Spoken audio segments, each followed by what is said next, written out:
નમસ્કાર દર્શક મિત્રો, એસડી ન્યૂઝ ગુજરાતી ચેનલ પર આપનું સ્વાગત છે. હું આપની સાથે વૈશાલી પોબારુ કરીશું નજર આજના સમાચાર પર. ઝઘડિયા તાલુકાના મોટા સોરવા ગ્રુપ ગ્રામ પંચાયતમાં સરકારી ગ્રાન્ટમાંથી બની રહ્યા નાણાંની કામગીરીમાં ભ્રષ્ટાચાર થઈ રહ્યો હોવાનો આક્ષેપ આવ્યો છે.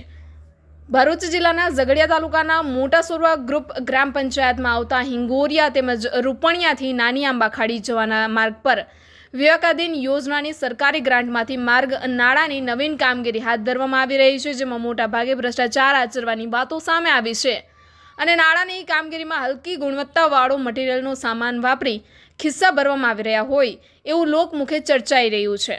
સ્થાનિક યુવાનોના જણાવ્યા અનુસાર આ નાળાની અને રોડની કામગીરી માટે સાંસદ સભ્યની ભલામણથી સરકારી વિવેકાધીન યોજનાની ગ્રાન્ટમાંથી અલગ અલગ નાળાની બાંધકામ માટે 5 લાખ રૂપિયાની જેટલું ભંડોળ ફાળવવામાં આવ્યા હોય એવું જાણવા મળી રહ્યું છે અને કામગીરી કોઈ દિનેશ નામના કોન્ટ્રાક્ટર દ્વારા થઈ રહી છે.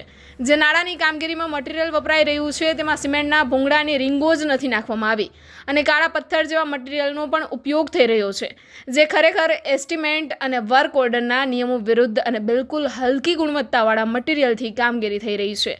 જેના કારણે સ્થાનિક યુવાનોએ જગ્યા પર નિરીક્ષણ પણ કર્યું હતું અને સ્થાનિક યુવાનોએ સાંસદ મનસુખ વસાવાને થઈ રહેલા કામના સ્થળ પર જઈ મુલાકાત લેવા વિનંતી કરી હતી અને થઈ રહેલ નાળાની કામગીરીમાં સારી ગુણવત્તાવાળા સામાનથી કરવામાં આવે તેવી સાંસદ સભ્યોએ વિનંતી સાથે ભલામણ કરવામાં આવી છે. Reporter Jayesh Prajapati, SD news Gujarati, Jhagadia, Bharuch. જય જવાહર, જય આદિવાસી. હું રોહિત વસાવા, ઝઘડિયા તાલુકા સોશિયલ મીડિયા પ્રમુખ. આજરોજ અમે ઝઘડિયા તાલુકાના મોટા સોરવા ગ્રુપ ગ્રામ પંચાયતના રૂપણિયાથી અને નાની આંબાખાડી વચ્ચે જે નાળાનું કામ ચાલી રહ્યું છે ત્યાં અમે આજરોજ અમારા સાથી મિત્રો સાથે નિરીક્ષણ માટે આવ્યા હતા. પરંતુ ત્યાં આજે આવીને અમે જોયું ત્યાં ખૂબ જ ભ્રષ્ટાચાર થઈ રહ્યો છે. નાળાની અંદર કંઈ પાકું મટીરિયલ વાપરવામાં નથી આવી રહ્યું, ખૂબ જ એકદમ જ કાચું મટીરિયલ વાપરવામાં આવે છે અને નાળાની એની અંદર કંઈ પેકિંગ માટેની રિંગ એ પણ યુઝ કરવામાં નથી આવી. તો આ નાળું ક્યાં સુધી ટકશે?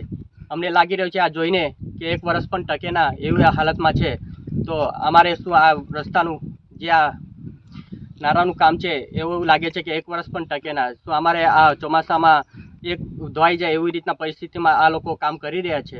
એ માટે અમારી આ માગણી છે અને અમારા સાંસદશ્રીને પણ રજૂઆત છે કે તમે આ જે નાળું મંજૂર કર્યું છે એના માટે તમે પહેલાં જે રસ્તાનું કામ કરો એ ખૂબ જ સારું રહેશે. આ રસ્તાના પણ ઠેકાણા નથી. રૂપણિયાથી આંબાખાડીનો રસ્તો ખૂબ જ બિસ્માર હાલતમાં છે.